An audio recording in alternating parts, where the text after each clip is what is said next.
Okay, so today we are making queso. I started with a half a stick of butter, which I melted over medium-low heat.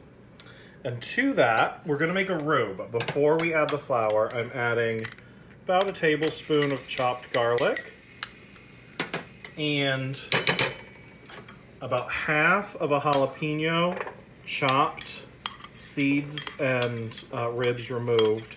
And I'm saving the other half for later in the recipe. So this is gonna infuse flavor from the jump. So you just wanna give them like just a brief kiss of heat before you add your flour.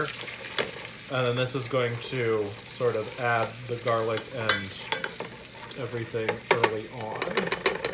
So to that, I'm gonna add about 2 tablespoons of flour. And incorporate that, and then we're going to let that cook with our garlic and jalapeno till it's lightly toasty looking. Sort of what they call a blonde color. So I'm not going to do this for a long time, but just long enough. And you want to kind of keep it moving so it doesn't burn to the bottom of the pan.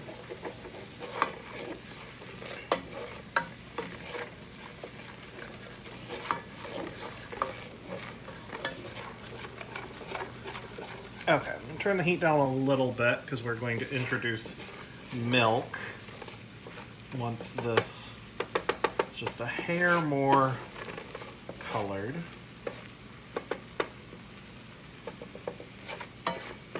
Bubbling a little bit more than I want it to be for fear of burning.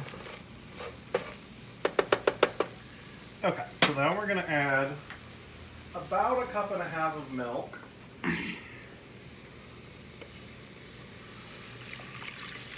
And make sure that roux starts incorporating.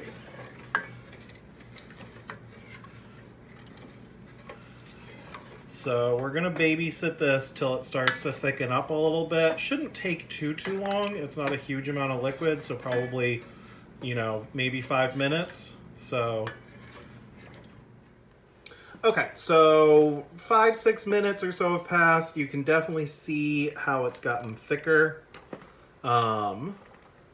So almost ready to add some cheese, but before we do that, we're going to add some more flavor. So I have this turned back down to medium low so that it doesn't burn while I add this. So I'm going to add a couple dashes of hot sauce, or several maybe, to taste, and then a little bit of chili powder just so you have multiple heats coming through. And then this is what's going to make it more Tex-Mexy and not quite so just hot, is ground cumin.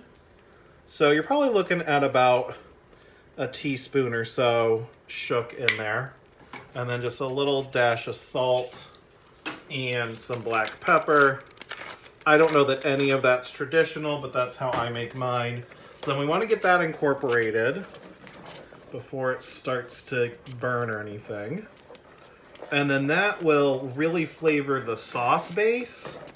And then we can add our cheese and then the rest of our jalapenos. So you can really smell the heat, the spice heat of those things. So make sure nothing's burning to the bottom. Everything's incorporated well. You don't want a big lump of chili powder or cumin. But yeah, the cumin is what gives it that Tex-Mex flavor instead of just spice. So now we're gonna add about 8 ounces of cheddar cheese. You can also use like a Mexican blend, with Colby. Or honestly, do a little bit of, pepper jack or whatever cheese, But cheddar is just nice, easy. Takes a little bit longer to melt, but that's okay. It's worth the wait. So we're going to keep this moving pretty regularly because you want to keep it from burning and you want all that cheese to incorporate. So now that the cheese is pretty much melted in, You can definitely see that you're not getting those streaks. Make sure we're getting at all sides here. Gonna add the other half of that jalapeno.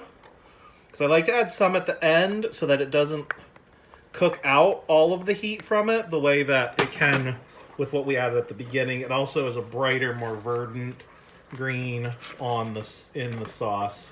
Looks a little bit more traditional, well, traditional Americanized traditional.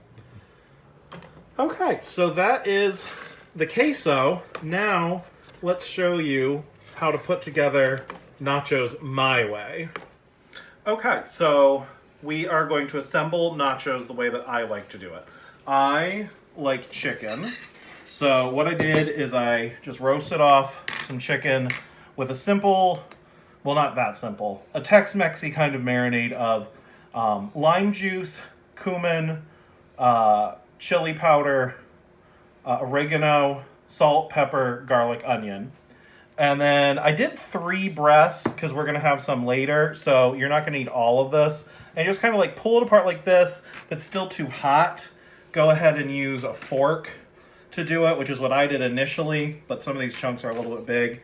And I very liberally cover my tray of tortilla chips. And this is how I like to do it, on a tray like this with, and I don't want it to be piled up because you want everything to get sort of like a hit of cheese and some chicken and some of our other items we're going to add after it's done. So, you know, more is not more in this case. You don't want a bunch of naked chips underneath everything. So I am just spreading these out. And then after I shredded them, I did toss them a little bit of hot sauce mixed with some cumin. And normally I do apple cider vinegar, but that's not always necessary. Just, you know, simple hot sauce is fine. I just like that Carolina style, so it's not quite so thick, personally. But yeah, so we're probably using about half of this chicken, which is about a breast and a half. You could also use canned chicken, rotisserie chicken. You know, don't make it hard on yourself. If you're going to go to all the work of making queso anyway, you know, feel free to take a little bit of a shortcut. So yeah, so we used about half that. And now we add the queso. Now watch. Give it a little stir in case it formed a skin while you were assembling. And then look at that. You want that pour ability, but you don't want it thin. So then you pour this over the top. And again, I'm not going to be super stingy, but you don't want so much that the chips get soaked.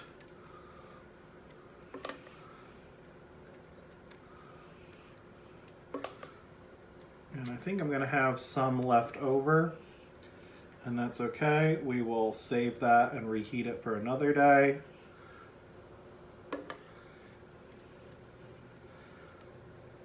Okay, and then on top of that, I want to add just some shredded cheese. So just a couple little handfuls, or a couple big pinches, I guess. Just to kind of give you that real cheese skin on top. And then I'm going to pop these back in the oven just a couple minutes, 4 minutes, 5 minutes, just so that everything kind of comes together. And then we'll show you the rest.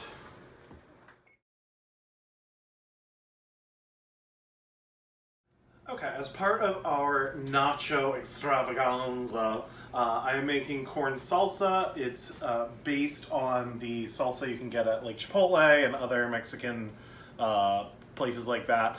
It's a salsa that I prefer because I don't like tomatoes, and you can use it on burritos or burrito bowls or taco salads or whatever sort of Tex-Mexy kind of shenanigans you're getting into.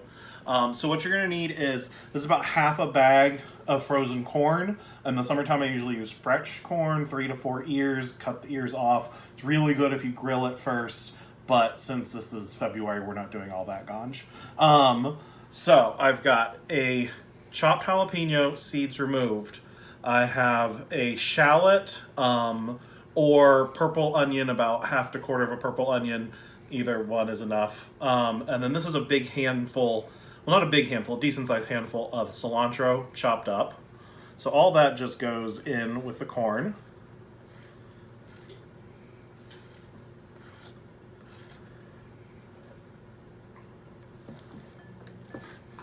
And if you make a mess, that's what happens in the kitchen. So then, in addition to our veg and herb, I generally do just a little sprinkle of salt, a liberal dash of pepper, and a little bit of chili powder. Only because normally you do 2 types of hot peppers in here, or that's what Chipotle does, and it's just easier for me to use one. So I just add a little chili for dimension in the heat. And this is about 2 tablespoons of lemon or lime juice.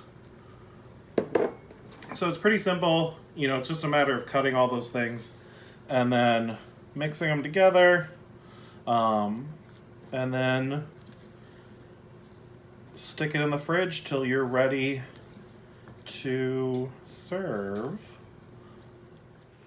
Okay, so brought it out. We have our corn salsa. I will just grab a spoon, mix that back up, which this will keep for a couple of days. You can add a little lime juice if you want to freshen it back up. But yeah, and then just sort of sprinkle that on top. You can add all your normal toppings as well if you like, you know, sour cream, lettuce, all those other extras. And there we have it. Nachos my way. Chicken nachos, homemade queso, corn salsa.